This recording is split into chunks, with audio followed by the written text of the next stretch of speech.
Selamat pagi. Assalamualaikum warahmatullahi wabarakatuh. Salam sejahtera buat teman-teman semuanya. Seperti janji saya akan mengawal.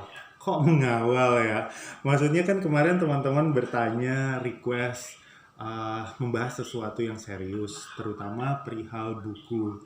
Nah, di dalam jaringan sosial budaya, kemarin saya sempat melempar pertanyaan kalau saya diminta untuk mendiskusikan buku, teman-teman kira-kira baca nggak Dina Oktaviani? Karena bagi saya, penulis puisi yang berpengaruh dalam perkembangan awal puisi-puisi saya adalah Dina Oktaviani. Dan kalau misalkan belum kenal, mari kita mengenalnya terlebih dahulu. Ini buku terakhir yang saya rasa yang dia tulis, judulnya Hati yang Patah Berjalan, Broken Heart Walking, ditulis dalam 2 bahasa, dan di dalam pengantarnya Aan Mansur sempat bilang, one of serious problem about many Indonesian poets is that they can't write poems that can be properly appreciated and enjoyed when they are translated into a foreign language.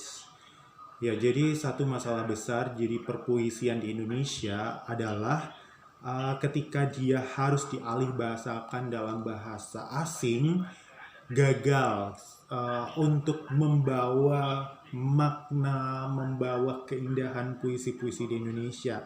Dan saya rasa Dina Oktaviani melampaui hal itu semua.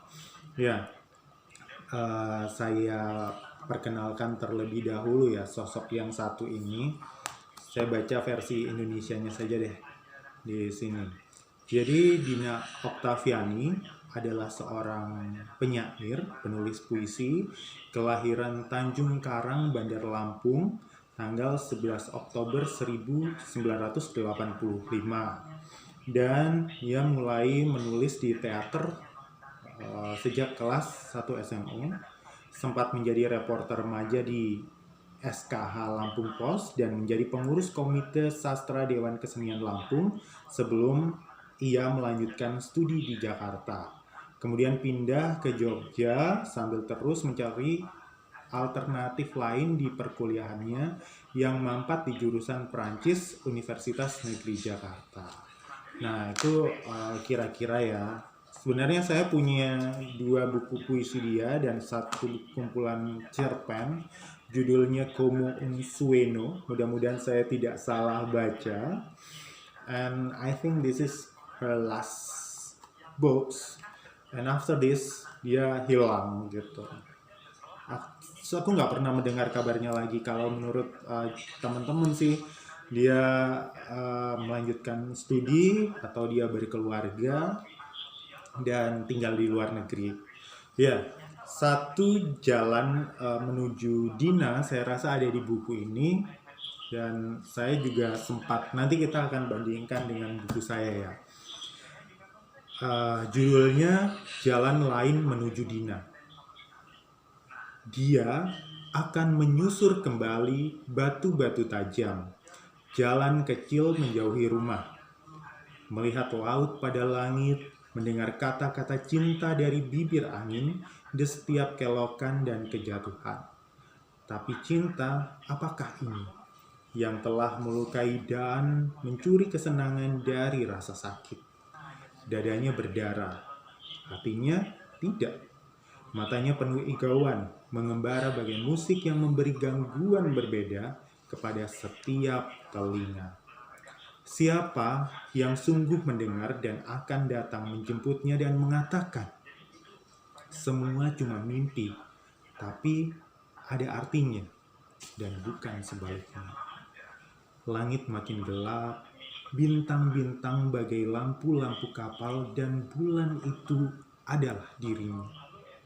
Yang pada kelokan dan kejatuhan kesekian, yang pada bisikan angin dan kucuran darah kesekian, telah tak takut menjadi siapa saja, bahkan menjadi Dina seperti tak seorang lain pun bisa.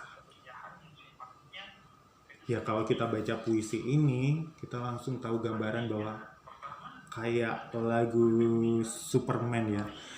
Na na na na to be me. Jadi it's not easy to be me. Jadi saya rasa Dina ingin menyampaikan bahwa masing-masing orang hidup dengan penderitaannya masing-masing, hidup dengan kesusahannya masing-masing, and we can compare to each other.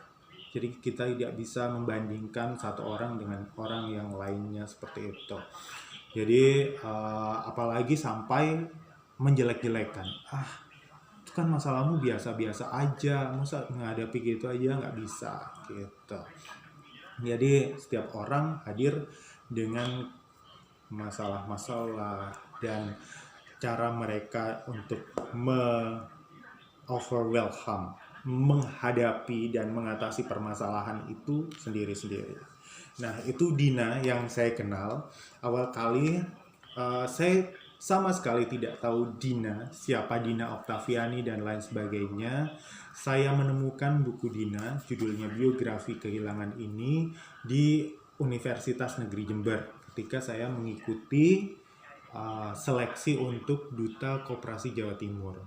Jadi karena saya suka membaca saat pendaftaran dan tes tulis awal di Universitas Negeri Jember, karena kalau Probolinggo itu masuk dalam Korwil Jember.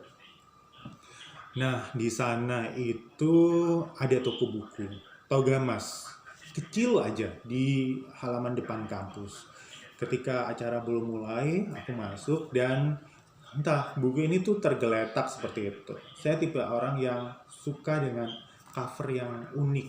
Aku rasa cover yang diberikan Insis, buku Biografi Kehilangan ini terbitan Insis tahun 2006 mungkin ya. Terbitan Insis tahun 2006, Januari 2006. Kok kayak gloomy, sedih-sedih gitu dan lain sebagainya. Jujur, saya tidak membaca di belakang meskipun saya ngefans sama Pak Sapardi Djoko Damono. Saya tidak melihat siapa yang berbicara, Afrizal Malna, Pak Sapardi, Nirwan, Ahmad, Narsuka. Tapi yang langsung menyorot perhatian saya ketika saya membuka buku ini di toko buku itu, saya langsung ke Hantu-Hantu Tanjung Karang. Halaman berapa ya? Saya juga agak lupa karena udah buku lama. Ada puisi Dina yang berjudul Hantu-Hantu Tanjung Karang, dan itu mengingatkan saya akan kota kelahiran saya sendiri, Probolinggo, khususnya Mayangan. Jadi rasanya tuh kayak oh my god, itu related gitu ya. Itu jangan-jangan Hantu-Hantu Tanjung Karang nggak di sini ya? Hantu-Hantu Tanjung Karang yang di tempat lain. Ya, semoga saya nggak salah. Nah, seperti itu. Mungkin di sini juga diulang. Bentar, saya cari dulu aja biar enak. Hantu-Hantu Tanjung Karang. Nah, ya, halaman 41. Di depan dia bilang gini. Apa yang membuatmu gemetar kini? Malam hanya sesuatu yang kerap lewat. Apa yang belum kau ketahui tentang perihnya kekasih yang dengki, teman yang pudar di angkasa. Kaulah seorang anak yang tak pernah menyelesaikan sesuatu karena segala sesuatu terbelah di kepalamu. Apa yang membuatmu ragu-ragu di hadapan masa lalu? Penyesalan hanyalah binatang yang tangguh, dengan cakarnya berjalan tegap di bawah kulit dan membuatmu terluka. Sekarang, rasakan irisannya. Rasakan irisannya yang samar pada darahmu. Kebencian pada ayah dan kecemburuan pada ibu. Rasa asing di antara saudara-saudaramu.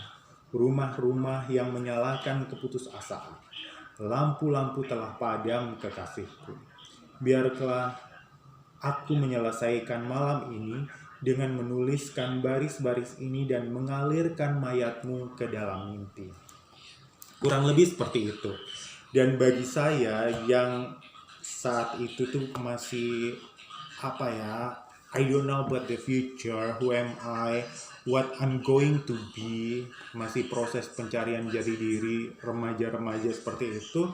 Hal-hal seperti ini, terutama berbicara soal keluarga ya, ayah, ibu dan lain sebagainya, langsung zet gitu, related sampai ke hati yang kayak oh iya ya, what what next, what I'm going to be, kayak gitu.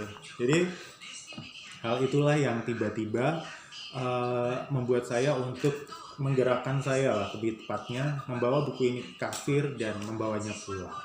Dulu ini harganya berapaan ya? Pokoknya murah banget sih kelihatannya waktu itu. Dan ini kan di masa-masa hampir-hampir reformasi, ketika Probolinggo dan kota-kota lainnya itu kok hampir-hampir reformasi, enggak ya, 2098 kan reformasi ya, pokoknya masa-masa kita mungkin lagi membangun seperti itu. Nah, Dina ini mempengaruhi saya untuk menulis yang awal sekali.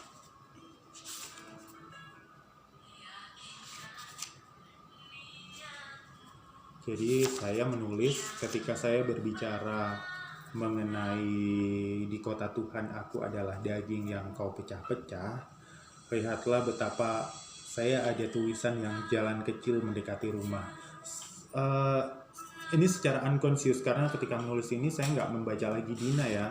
Ini saya tulis kan beberapa tahun belakangan. Saya tulis dari 2015 di 2016, tapi mungkin in unconscious term, jadi secara tidak sadar kebawa. Judul puisi saya di pertemuan keempat, biru mengajak Rabu menyusuri kenangan. Aku akan menyusur kembali kenangan, jalanan kecil yang mendekati rumah, jembatan kayu yang dulu hampir menewaskanku saat merangkak. Untung saja Bruno segera menyalap, menyeret Mama yang masih duduk di atas becak. Rabu, rindu apakah ini yang begitu menggebu mencuri waktu? Di hadapan warung bebek Bu Leli, jalan buton seperti merekahkan dadanya untuk kita santap. Diam, mereguk dalam masa lalu yang kebas. Keheningan kembali membungkus kami, 2 jam yang harus cepat kita manfaatkan antara pukul 4 hingga 6 petang. Apa yang kau tunggu, Kak? Pertanda. Jadi kalau inspirasi buku puisi sendiri kan saya membayangkan pengalaman-pengalaman saya ketika saya ingin menceritakan kembali kota kelahiran saya. Saya harus memulai dari mana nih? Kebetulan rumah saya tuh dulu di Jalan Buton. Mamaku cerita sih, karena aku sudah nggak ingat sama sekali. Dan itu jalanan kecil. Ada jembatan kecil yang menuju rumah. Di Dina, jalan kecil menuju Dina. Ini jalan kecil menuju rumah Stebi, seperti itu. You can compare it, jadi bisa dibandingkan atau rupanya Dina mempengaruhi saya dalam membuat buku puisi. Saya akhirnya, oh iya, kenapa tidak dari kota saya, tidak dari hal-hal yang dekat dengan lingkungan saya untuk memperkenalkan kota ini. Kebetulan saat ini di dekat tempat tersebut ada warung bebek Bu Leli yang terkenal. Kebetulan, jadi enak itu bisa dibuat pijakan kita untuk bisa mengenalkan kota ini ke orang lain. Jadi kulinernya masuk, terus saya suka kuliner sehingga seluruh puisi saya rasanya berbau kuliner, dan sejarahnya masuk dan lain-lain sebagainya juga masuk. Nah, itulah yang membuat saya mungkin mengagumi Dina. Jadi karena korelasi-korelasi itu yang kita tahu kan, sesuatu terutama keindahan, seni, sastra, ketika hal itu korelasinya dekat dengan kita, ini gue banget nih, aku banget ya, itu akan lebih mudah untuk masuk. Nah, sekian teman-teman, kalau membahas mengenai apa saja yang puisi apa saja yang saya suka, atau bagaimana struktur dan lain sebagainya, mungkin nanti bisa kita diskusikan. Teman-teman bisa komentar di WA grup kita seperti biasa ya, Jaringan Sosial Budaya, atau bisa komentar di bawah video ini. Terima kasih banyak sudah menyaksikan tayangan ini, dan sampai kembali. Dan sampai ketemu lagi. Akhir kata, wassalamualaikum warahmatullahi wabarakatuh.